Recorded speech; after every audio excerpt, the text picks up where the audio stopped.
क्या करते हैं, उसी को डॉक्यूमेंट को सिलेक्ट किया, न्यू एनरोलमेंट में डाला, अपडेट भेज दिया हमारे पास वो बस एक कैटेगरी आता है, फोटो और एक पीओआई। पीओआई में क्या है, सेल्फ डिक्लेरेशन। बहुत केसेस आ रहे हैं अभी, बहुत। अब मैं इसको क्या समझू, इंटेंशनल है, लैक ऑफ ट्रेनिंग है, या आप जानबूझ के कर रहे हो?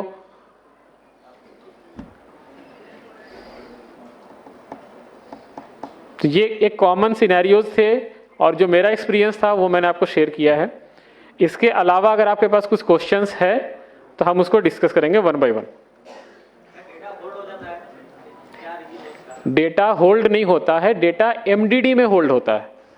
एमडीडी में टोटल 4 प्रोसेस है, आप सुनो। एमडीडी में टोटल 4 बैच के प्रोसेस चलते हैं, ठीक है। उस 4 बैच के प्रोसेस में 4 ऑटोमेटिक है और 4 मैनुअल है। अगर किसी जगह पे वो सस्पिशियस लगा सिस्टम को, लेकिन जो मैनुअली जो चेक कर रहा है उसको लगा कि नहीं ये पास हो जाना चाहिए, उस केस में वो 2-3 साइकिल घूमता है। तो वहां पे आपके पास वो जो चेक करोगे तो दिखेगा डेटा होल्ड पे। क्यों? क्योंकि वो मल्टीपल टाइम वो रिप्रोसेस हो रहा है।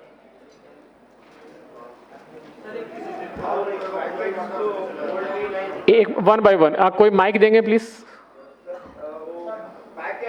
एक minute, one by one, we will go one by one. आप पहले हाथ उठाइए, उसके बाद माइक लीजिए, उसके बाद बोलिए। मेरे पास आवाज नहीं आ रही है यहाँ पे।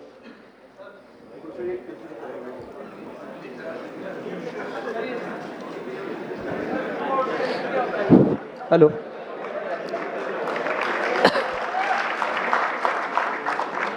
हाँ बताइए sir. Please maintain silence, please maintain silence first. Sir जब एनरोलमेंट करते हैं, सर मैं इधर एनरोलमेंट करते हैं, एक बंदे की मशीन है, उसमें वो बंदा एनरोलमेंट करता है, उसमें एनरोलमेंट लिखा हुआ आ रहा है enrolment got rejected due to technical reason. जब एनरोलमेंट स्लिप को अपन पोर्टल से चेक करते हैं तो वह लिखा हुआ आ रहा है मिसमैच रिलेशनशिप। एग्री होता है, पर क्यों सर, होता है जी आपको नहीं पता क्यों होता है? नहीं। किसी को पता है रिलेशनशिप मिसमैच क्यों होता है?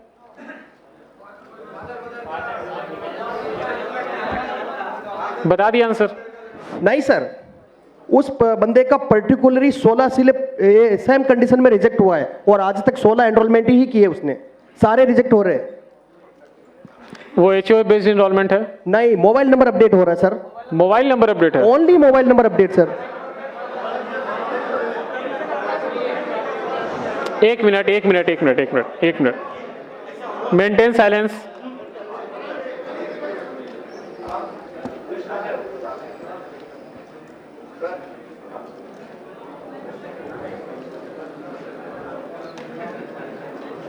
देखो मेरे पास 2 ऑप्शन है, या तो मैं क्वेश्चन आंसर करूं और नहीं तो आप बोल लो, मैं जाता हूं। मेरे पास नॉलेज है, इंफॉर्मेशन अगर आपको चाहिए तो ठीक है, नहीं चाहिए तो जैसे सिस्टम चल रहा हो चलता ही रहेगा, कुछ भी कर लो, आप सुधार नहीं सकते। एक क्वेश्चन है, क्वेश्चन 1 बाय 1 कीजिए, उसको एड्रेस करेंगे तो शायद जिसको नहीं पता उसको भी समझ में आएगा कि वो ऐसा प्रॉब्लम है, शायद मेरे लिए भी वो न्यू लर्निंग कर्व हो। एक साथ क्वेश्चन पूछोगे तो ना मुझे समझ में आएगा, ना मैं किसी का आंसर दे सकता हूं। हाँ, आप बोल रहे थे कि एचओए बेस्ड एनरोलमेंट नहीं है, बट वो मोबाइल नंबर अपडेट में बार बार इनकरेक्ट रिलेशनशिप में रिजेक्ट हो रहा है। जी सर। ठीक है, ये रिजेक्शन कोड गलत पिक कर रहा है, वो रिजेक्शन कोड नहीं होगा, वो गलत सेडा से पिक हो रहा है। या ईआईडी कुछ सैंपल आप निकाल के भेज देना रीजनल ऑफिस को, वो एनालिसिस करके आपको वापस बता। सर मैंने टेक सपोर्ट पे मेल किया था। टेक सपोर्ट नहीं, आप रीजनल ऑफिस अप्रोच कीजिए, रीजनल ऑफिस को बोलिए कि ये कुछ सैंपल ईआईडीज है 5-6 जो कि इस एरर कैटेगरी में रिजेक्ट हो रहे हैं, जो कि सिर्फ मोबाइल अपडेट है। सर उस पर्टिकुलर उस ऑपरेटर का ही हो रहा है। एग्जैक्टली यही मैं बोल रहा हूँ कि किसी एक पर्टिकुलर एक सिनेरियोज में हो रहा है ना, तो उस सिनेरियोज का एक एनालिसिस करना पड़ेगा, जो आपको रीजनल ऑफिस जो कि आपको उसका हेल्प करेगी। रीजनल ऑफिस के पास आप अपना एक केस ना आप रिटर्न में दे दो, हम एक बार रीजनल ऑफिस से बात करके आप इस पे रिवर्ट करें। Thank you sir, thank you. लिख लीजिए इसको। ठीक है, नेक्स्ट क्वेश्चन। माइक दीजिए उनको। एक minute. Hello please maintain silence. नमस्ते सर, मैं Nagpur Maharashtra. Maintain silence please. सुनो आराम से, अगर क्वेश्चन आंसर होना है तो सब लोग शांति से बैठेंगे, जो बोलेगा वो बोलेगा। एक आदमी है, हाथ उठा दो, देख लेता है, एक एक करके पहुंचेंगे। 500 में सबको मौका नहीं मिलेगा। दो चार 10 सवाल जरूर ले लिए जाएंगे, जिसका ज्यादा रिलेवेंट है वो अच्छा है, बट किसी सवाल पे सबको हल्ला करने की कोई जरूरत नहीं। सुनो, इसीलिए है क्योंकि सीखने के लिए और समझने के लिए बुलाया गया है। जो तुम्हारे इश्यूज हैं वो सुन रहे हैं, समझ रहे हैं। जो यहाँ सॉल्यूशन नहीं होगा वो सॉल्यूशन हम नोट करवा करके बैक इनसे बात कर लेंगे, बट एक एक कर करके बोलो, सब बोलोगे तो कुछ भी नहीं होगा। चलो जी हाँ बताइए। सर, ये कह रहा सर मैं नागपुर महाराष्ट्र से हूँ। मेरा क्वेश्चन एड्रेस चेंज से रिलेटेड है। एड्रेस चेंज में पहले son of, daughter of, care of, इस तरह के 3 ऑप्शंस आते थे। आजकल सिर्फ केयर ऑफ का ऑप्शन आता है। बिल्कुल, क्योंकि हमने वो ऑप्शन हटा दिया है इसी एमपी से ही, क्योंकि अब जो डॉटर ऑफ, जो केयर ऑफ सेक्शन है, उसको हम उसी में एक ही में इंक्लूड कर रहे हैं जी। अगर आप लिखोगे डॉटर ऑफ समथिंग, तो वो आप आधार को ना एज ए पीओ और डॉक्यूमेंट आप इस्टेब्लिश कर देते हो। तो वो हमारे लिए कभी कभी ऐसे केसेस आते हैं जहाँ पे कि बोला जाता है कि ये आधार है, इसमें मेरे फादर का नाम है, लिखा है डॉटर ऑफ, सन ऑफ, तो आप इसको एक्सेप्ट कर लीजिए जी। ये जब प्रॉपर्टीज के जो ट्रांजेक्शंस होते हैं ना, वहाँ पे बहुत वाइटल रोल होता है, इसीलिए हमने उसको स्टैंडर्डाइज करके केयर ऑफ सेक्शन कर दिया है। दैट विल नॉट सिग्निफाई कि वो डॉटर ऑफ है, सन ऑफ है या क्या है, जस्ट केयर ऑफ, सबके लिए सिंपल एक रूल। जी सर, दिक्कत इसमें होता है ना, महाराष्ट्र में क्या होता है, first name, middle name, last name होता है, तो उसमें दिक्कत नहीं होती। कुछ लोग एमपी साइड से आते हैं, उसका नाम होता है अशोक कुमार और पिता का नाम होता है मुकेश कुमार, तो वो लोग साथ में नहीं लिखते, वो नाम में फर्स्ट नेम में ही लिखते हैं अशोक कुमार, और फिर नीचे में सन ऑफ का ऑप्शन होता था, तो वहाँ मुकेश कुमार, फिर एड्रेस स्टार्ट होता था। तो अभी साथ में लिखने के लिए उसके बाद डॉक्यूमेंट नहीं होता, उसके पास सिर्फ मुकेश कुमार का ही डॉक्यूमेंट रहेगा, पापा का नाम साथ में ऐड नहीं रहता उसके डॉक्यूमेंट में। नहीं, तो आप केयर ऑफ सेक्शन में ही उसको डाल दीजिए ना, मेरे पास तो रेस्पेक्टिव डॉक्यूमेंट आ गया ना उसका। जी जी। उनको क्यों चाहिए कि वो सन ऑफ ही लिखवाएं अपने आधार पे? तो क्योंकि वो नाम के साथ ऐड नहीं होता ना उनके पापा का नाम, वो साथ में सिर्फ फर्स्ट नेम और कुमार ऐड करवाते हैं बस। एग्जैक्टली वही मैं बोलना चाह रहा हूँ कि जो रेसिडेंट के इस पॉइंट ऑफ व्यू से सोच रहे हैं, आप आधार के पॉइंट ऑफ व्यू से सोचिए कि अगर मैंने ये लीनियंसी दी, तो कल को कोई भी जो नेम अपडेट होता है, वो नेम अपडेट भी कोई एक आईडी प्रूफ दिखा के वो कर लेगा। जो एक पैन कार्ड दिखाएगा, वो बोलेगा कि ऊपर मेरा नेम है, नीचे फादर नेम है, आप उसको पिक कर लो। मैं क्यों पिक करूं उस चीज को? इसीलिए हमने उसको स्टैंडर्डाइज कर दिया है कि नहीं, केयर ऑफ सेक्शन ही रहेगा। आप जो एनरोलमेंट स्लिप में आप डालोगे, उसके कॉरेस्पॉन्डिंग जो डॉक्यूमेंट होगा, वहां पे अगर उनका नाम होगा तो वेल एंड गुड है, नहीं होगा तो हम उसको रिजेक्ट करेंगे। जी। और सर, एड्रेस रिलेटेड एक और क्वेश्चन है, अगर इलेक्ट्रिसिटी बिल हम ऐड कर रहे हैं प्रूफ ऑफ रेसिडेंट में, सुनो, बाकी लोगों को भी समय दो। सर सेम एड्रेस से रिलेटेड पूछ रहा हूँ। ठीक है, दूसरे लोग भी पूछ लेंगे। सर सर एक एरर आ रही है, हम अपडेट किया, कहाँ से बोल रहे हैं? जी सर। हाँ सर, आधार कार्ड अपडेट किया, 4 दिन बाद साइट पे स्टेटस चेक किया, आधार इज सक्सेसफुली अपडेटेड जनरेटेड, लेकिन डेटा उसका डाउनलोड कर रहे हैं तो पुराना ही डेटा उसका शो कर रहा है। बिल्कुल हो सकता है। आधार अपडेट होने के बाद जो मैंने एफएमएस तक आपको फ्रॉड मैनेजमेंट सिस्टम तक समझाया था, उसके बाद एक प्रोसेस होता है यूआईडी पिकर। यूआईडी पिकर में क्या होता है कि अगर न्यू इनरोलमेंट है तो एक 12 नंबर का रैंडम जो डिजिट है वो पिक करके उसके साथ एसोसिएट होगा, या फिर अगर अपडेट है तो उस नंबर के साथ उसको लिंक करके आधार जनरेट किया जाता है, जो कि बाद में XML फाइल जनरेट होता है। आधार आपका अपडेट हो गया है, लेकिन जब तक XML फाइल जनरेट नहीं होगा तब तक आप उसको डाउनलोड नहीं कर सकते। XML फाइल इज बेसिकली जो आपका लुक एंड फील होता है ना, जो आप डाउनलोड करते हैं, उसको XML फाइल बोलते हैं। तो वो जब होगा तो फिर आप उसको डाउनलोड कर सकते हैं। एक मिनट, कहाँ से? हाँ बताइए। वो कुछ बोलना चाह रहा था। हाँ बताओ। हाँ इधर।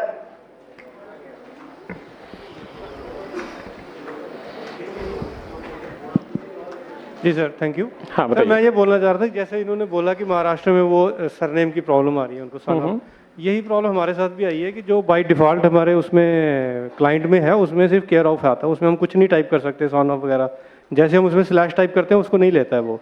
लेकिन यही अगर हम ऑनलाइन करता है कोई तो उसमें वो ले लेता है। लोग हमारे पास आते हैं कि हमने उनको रिफ्यूज़ किया, हमने उनको बेवकूफ़ बनाया, लेकिन उन्होंने खुद किया या किसी और से ऑनलाइन करवाया उन्होंने, तो वो उनका बन के भी आ गया। ठीक है, वैलिड पॉइंट, नोटेड। हम देखेंगे इस पे, वैलिड पॉइंट है। हमारे टीम से कोई इस पॉइंट को नोट कर लीजिएगा कि ECMP क्लाइंट में ऑप्शन नहीं आ रहा है, SSUP में ही ऑप्शन है। Next question, 1 by 1।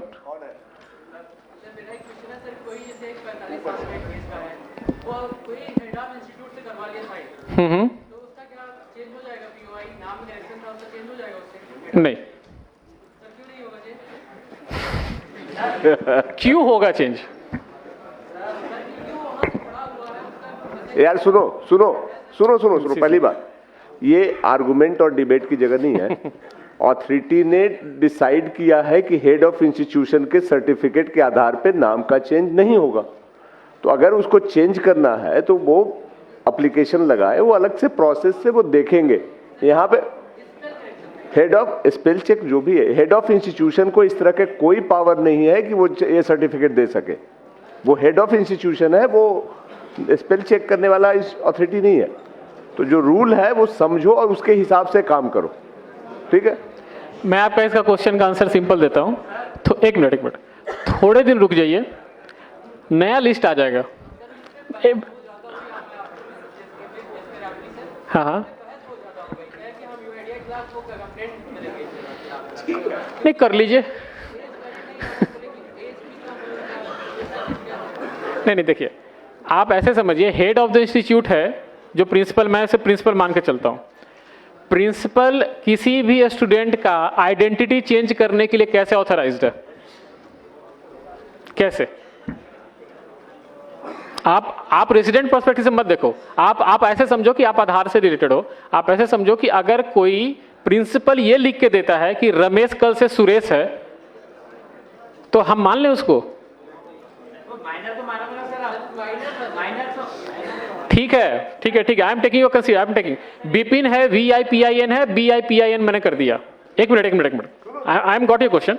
Minor correction ना, ठीक है। आपके गलती से किसी का नाम जो है विपिन था, BIPIN बन गया, लेकिन उसका ओरिजिनल नेम जो है VIPIN था, ठीक है। वो बोल रहा है कि एक स्कूल का हेड प्रिंसिपल से मैं लिखवा के लाता हूं और उसके बाद आप मेरा नाम चेंज कर दो। स्कूल का जो हेडमास्टर या प्रिंसिपल है वो पुराने बिपिन को जानता था?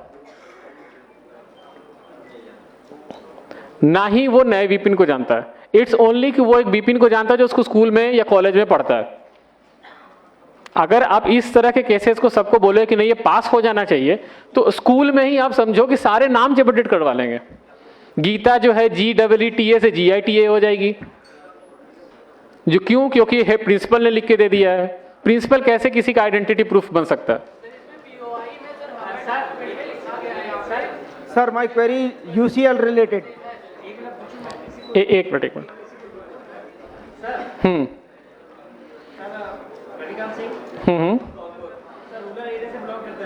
हाँ बताइए। बच्चा 6 क्लास में पढ़ रहा है सर, ठीक है। ऐसे पर उसके आधार में रिकॉर्ड है PRABIN, ठीक है सर। डेट ऑफ बर्थ भी उसकी जो भी है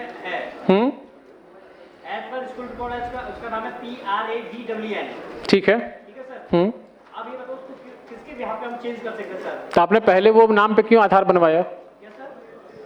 आपने पहले उस नाम पे आधार क्यों बनवाया? बच्चे अब वही तो कह रहे हैं सर, आधार पैन नहीं, सिंपल सॉल्यूशन है। आप RGI जाइए, बर्थ सर्टिफिकेट अपडेट करवाइए, इजी प्रोसेस है। बर्थ सर्टिफिकेट अपडेट करवाइए, हमें भी दे दीजिए, हम बर्थ सर्टिफिकेट बेसिस पे आपको तुरंत अपडेट कर देंगे। RGI जो ये गवर्नमेंट बॉडीज होती है, they are authorised to act as a POI।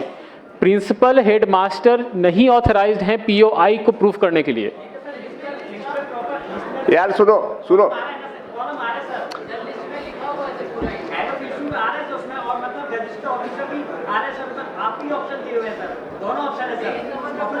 Option कैसे? एक मिनट, क्या लिखा हुआ है लिस्ट ऑफ डॉक्यूमेंट में?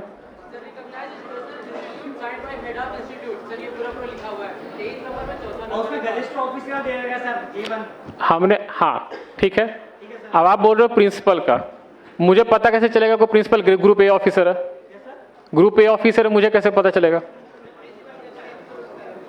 ऐसे लेक्चरर क्या होता है सर?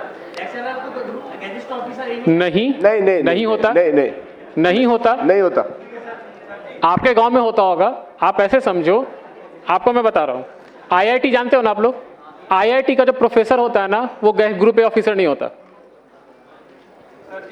आप देखो, आप रेसिडेंट पर्सपेक्टिव से जो क्वेश्चन पूछ रहे हो ना, आप मेरे पर्सपेक्टिव से देखो कि अगर मेरे पास ना ऐसे करोड़ों सिनेरियोज होते हैं, अगर मैं ऐसे सिनेरियोज पिक करके मैं पैकेट पास करूं ना, तो ऐसे इन नंबर ऑफ केसेस और बनेंगे। नहीं सर, उनको डिक्लाइन करने का एक प्रॉपर रीजन तो दीजिए कि हम उनको ये बोल सके इस वजह से हम नहीं बना रहे इनको। आप रेगुलर POI डॉक्यूमेंट लेके चाहते कि हम फोर्सफुली हम बनाना चाहते नहीं सी बनाना नहीं है सर। आप देखिए न्यू इनरोलमेंट जो है, आप सुनो, मेरा नाम XYZ था, ठीक है, XYZ मेरा नाम आधार में बन गया, ठीक है, XYZ आधार में नाम बन गया, अब मुझे उसको XYA करवाना है, ठीक है। आप कोई भी रेगुलर POI डॉक्यूमेंट ले आइए, हम उसे अपडेट कर देंगे, लेकिन ऐसे डॉक्यूमेंट लेके मत आइए जो कि किसी का डिक्लेयर्ड होगा। अब एक सवाल इधर से ले रहे हैं। एक minute sir my query UCL maintain silence first. हाँ सर बताइए। Sir maximum time of update 3-3 महीने 4-4 महीने तक होल्ड में रहता है और उसके बाद में अंडर प्रोसेस ही लिखा हुआ आता है, भले ही हमने केवल मोबाइल नंबर अपडेट किया हो। एग्री होता है। तो कोई सॉल्यूशन इसके लिए देखिए, ये जो है ये कोई इंटेंशनल प्रॉब्लम नहीं है। ये क्या होता है ना कि जब आप कोई भी आधार को अपडेट करते हैं, आप वहाँ पे बताते हैं कि मोबाइल नंबर अपडेट है, लेकिन जो प्रोसेस है पूरा अपडेट होने का, वो प्रोसेस तो वो ट्रैवल करेगा, उसके बीच में कहीं पे भी उस पैकेट का स्ट्रक्चर खराब हो गया ड्यू टू टेक्निकल रीजंस, मैं मतलब टेक सेंटर में कुछ हुआ, हमने ECMP क्लाइंट वर्जन अपडेट कर दिया या फिर कुछ ऐसे कुछ अपडेट आ गए, इसकी वजह से क्या होता है कि उसका रैंडम में बीच रास्ते में उसका पैकेट का स्ट्रक्चर खराब हो जाता है। वो उसको बार बार रिकॉल करता रहेगा कि पुराने वाले आइडेंटिटी पे, कभी कभी पास कर जाता है, कभी कभी वो अंडर प्रोसेस अटक जाता है, कभी कभी ये भी होता है कि आप ECMP से डालिए, वो अंडर प्रोसेस है, SSUP से डालिए, वो पास पहले निकल जाता है। कई बार कस्टमर के पास में रिजेक्ट का मैसेज आता है और जब डाउनलोड करते हैं तो सही से डाउनलोड हो जाता है। हाँ बिल्कुल, वो देखिए हमने क्या बोला कि हमारा जो सेडा सिस्टम है, सेडा सिस्टम पे हमने अपडेट कर दिया, जो पोर्टल है या रेसिडेंट को जो मैसेज जा रहा वहाँ अपडेट नहीं हुआ, लेकिन जो उसका XML फाइल है वो जनरेट हो गया, उस केस में उसका आधार अपडेट हो चुका है, वो डाउनलोड कर सकते हैं, लेकिन जो पोर्टल जो आप बात कर रहे हो अंडर प्रोसेस है, वो वहाँ पे अपडेट नहीं हुआ है। सर एक चीज, ये वाइस वर्सा भी हो सकता है। ECMP में पैकेट को चेक किया जा सकता है, जबकि UCL में हम चाहते हैं कि लास्ट में सबमिट करने से पहले एक बार हम पूरा व्यू करके देख लें कि हमने डाटा सही से अपडेट सही से डाटा डाला नहीं। सबमिट से पहले एक व्यू का ऑप्शन हो, रिव्यू का, तो उसमें सारी चीजें एक साथ दिख जाएं, उसके बाद सबमिट हो। Valid point. टीम प्लीज इस पॉइंट को भी लिख लीजिए कि UCL में अगर UCL में जैसे ECMP में दिखता है, वैसे UCL में भी ऑप्शन होना चाहिए समराइज सबमिट करने से पहले, कि एक बार ऑपरेटर जो है चेक कर सकें कि इस इंफॉर्मेशन को डाला वो सही है या नहीं। वैलिड पॉइंट है, टीम इस पर नोट कर लीजिए। Thank you. एक सर लैंग्वेज चेंज का ऑप्शन नहीं होता यदि किसी UCL में, यदि हमें किसी महाराष्ट्र वाले का डाटा अपडेट करना है, एड्रेस अपडेट करना है, उसके बाद में वैलिड डॉक्यूमेंट भी है, लेकिन हम उसे हिंदी लैंग्वेज में कन्वर्ट नहीं कर सकते, और महाराष्ट्रियन हमको आती नहीं है, कन्नड़ हमको आती नहीं है, केवल हम इंग्लिश में उसका डाटा अपडेट कर सकते हैं, लेकिन हिंदी में उसमें लोकल लैंग्वेज में क्या आ रहा है हम नहीं जानते। लोकल लैंग्वेज चेंज करने का ऑप्शन भी होना चाहिए ताकि हम हिंदी में उसका एड्रेस अपडेट कर सकें जो उसके वैलिड डॉक्यूमेंट में है। ठीक है, आपका क्वेश्चन का आंसर देंगे तिवारी जी, एक बार जाकर उनको आंसर दीजिए। नेक्स्ट क्वेश्चन पूछिए, आप जाकर उनको इन पर्सन आंसर दीजिए। UCL क्लाइंट जो होता है ऑनलाइन चलता है और जो ECMP क्लाइंट होता है वो ऑफलाइन होता है। हम डेटा जो अपलोड करते हैं वो ऑनलाइन करते हैं, बट जो इनरोलमेंट न्यू या अपडेट करते हैं ऑफलाइन करते हैं ECMP क्लाइंट से। तो जो हमारा पहले आधार बन चुका है जिस लैंग्वेज में, उस लैंग्वेज को रेसिडेंट जब अपना थंब लगाता है तो डेटा फैच करके सिस्टम पर दिखाता है और उसी डेटा पे हम जो है अपना अपडेट करते हैं। तो हमारा ओल्ड डेटा ऑलरेडी जब सिस्टम में रखा हुआ है और हमारा ऑथेंटिकेशन करके वो भेज रहा है, तो उसमें हम चेंज नहीं कर सकते हैं। आपको चेंज करने के लिए क्लाइंट के थ्रू अपलोड करेंगे तब जाके चेंज होगा, क्योंकि आपका उसमें बायोमेट्रिक लिया जाएगा। UCL ऑनलाइन क्लाइंट चलता है। एक मिनट। UCL से रिलेटेड अगर क्वेश्चन है तिवारी जी, एक बार जाकर उनको इन पर्सन बताइए। दूसरा क्वेश्चन पूछिए कोई। एक minute, one at a time. Family है, उसके 5 मेंबर थे, तभी डॉक्यूमेंट अपडेट का ऑप्शन आया हुआ है, ठीक है। 1 मिनट साइलेंस प्लीज। मैंने उस फैमिली के 4 डॉक्यूमेंट अपडेट्स कर दिए। जो उनकी मदर है, उनका जैसे ही मैं डॉक्यूमेंट अपडेट के लिए फिंगर लगाता हूँ आधार नंबर डाल के, तो सिस्टम हैंग हो जाता है। वो कम से कम 5 बार ट्राई कर चुका हूँ मैं 1 महीने के अंदर, 5 बार सेम प्रोसेस हुआ है। उस पर्टिकुलर उस रेसिडेंट के साथ ही हो रहा है? हाँ, उसी के साथ हो रहा है। बायोमेट्रिक लेने का टाइम होता है? हाँ, जैसे बायोमेट्रिक लिया फाइन आधार किया। हाँ, वो इसीलिए हो रहा होगा कि लास्ट टाइम जो उनका आधार बना होगा या अपडेट हुआ होगा, बायोमेट्रिक का स्कोर सही नहीं होगा और वो दोबारा जब आप अपडेट कर रहे हो तो बायोमेट्रिक मैच नहीं कर रहे, इसलिए सिस्टम आपको अलाउ नहीं करता है। उस रेसिडेंट का आप अलग से स्पेशल रिक्वेस्ट रेज कीजिए आरओ को, आरओ वहाँ पे बुला के उनको अपडेट करेंगे, आपसे नहीं होगा फिर। हाँ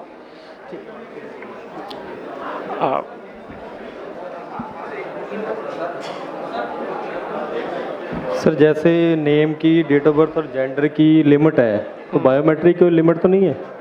बायोमेट्रिक अपडेट करने की नहीं, यस, कोई लिमिट नहीं। हाँ, जितनी बार चाहे करवा सकते हैं। Thank you. चलिए क्लोज कर सकते हैं। बाकी सवाल आप लोग अपने अपने लिख के दे दीजिए, हम लोग कलेक्ट कर लेंगे। हमारे ऑफिसर्स यहाँ पे हैं, दे विल कलेक्ट। आप एक काम कीजिए, देखिए सबका क्वेश्चन तो मैं नहीं ले सकता हूँ, जो मोटा मोटी क्वेश्चन था और जो एरर था वो मैंने आपको समझा दिया। मेरे पास एक क्वेश्चन भी आया कि डेटा प्रोसेस एरर में क्यों रिजेक्ट होता है। मैंने अभी बताया आपको कि डेटा प्रोसेस और जो टेक्निकल एरर्स है ये इसलिए इसका नाम रखा गया क्योंकि इसका जो एग्जैक्ट डिटेल्स है वो अगर मैं आपको समझाऊं या रेसिडेंट को समझाऊं तो नहीं समझ में आएगा। आप एक काम कीजिए, आपके जो क्वेश्चंस हैं आप कंसोलिडेट करके सीएससी टीम लीडर्स को, मेंबर्स को दीजिए, वो एक बार उनके थ्रू हमारे पास आएगा, हम उसको एड्रेस करके आपके पास वापस भिजवा देंगे, ठीक है। और एक चीज, one last thing, please maintain silence. सब लोग प्लीज शांति बनाओ, सबके सवाल नहीं हो सकते हैं, बहुत समय उतना नहीं है, पर्पस वो नहीं है, उन्होंने बहुत कुछ बताया है, बाकी आप दे दो। लास्ट चीज आप, सॉरी सर एक मिनट, लास्ट चीज आप लोग एक बार ध्यान रखिए, न्यू इनरोलमेंट प्लीज। बैठ जाओ ऊपर, सुनो कौन है सरदार जी, बैठ जाइए आप लोग ऊपर सारे प्लीज। न्यू इनरोलमेंट जो मैंने पहले भी बोला था, मैं फिर से लास्ट में बोल रहा हूँ, न्यू इनरोलमेंट पे आप कोई लीनियंसी, कोई लिवरेज नहीं देंगे for the age group greater than 18 years. एक भी डॉक्यूमेंट में ओवरराइटिंग है, सस्पिशियस लग रहा है या कोई भी इशू आपके लेवल पे दिख रहा है, आप उसको एक्सेप्ट नहीं करेंगे, मेरे पास नहीं भेजेंगे आप उसको पैकेट को। हमारे पास स्ट्रिक्ट ऑर्डर है from ministry of home affairs on the new enrolment, आप इस चीज़ को सीरियसली लीजिएगा। न्यू इनरोलमेंट में अगर क्यूसी में पास होता है, क्यूसी विल बी पेनलाइज्ड, और इनरोलमेंट ऑपरेटर अगर हमें भेज रहा है वो भी पेनलाइज होंगे और ज़्यादा होंगे, क्योंकि अब जितने आधार बन गए हैं मैक्सिमम लोग आइडेंटिटी चेंज करवा रहे हैं, और आइडेंटिटी चेंज करने के लिए जो मैंने आपको बताया था स्टैंडर्ड सर्टिफिकेट मैक्सिमम लोग यूज़ कर रहे हैं। आप स्टैंडर्ड सर्टिफिकेट नहीं लोगे for the name change, gadget notification हो ना हो doesn't matter, standard certificate is not applicable. ये 2 पॉइंट आप ध्यान रखेंगे आगे से जब भी इनरोलमेंट या अपडेट कीजिएगा। Standard certificate for old POI और न्यू इनरोलमेंट में हर एक टैब्स में मुझे डॉक्यूमेंट चाहिए और वैलिड डॉक्यूमेंट चाहिए। क्लियर है? Yes, no? Okay, thank you and have a good day.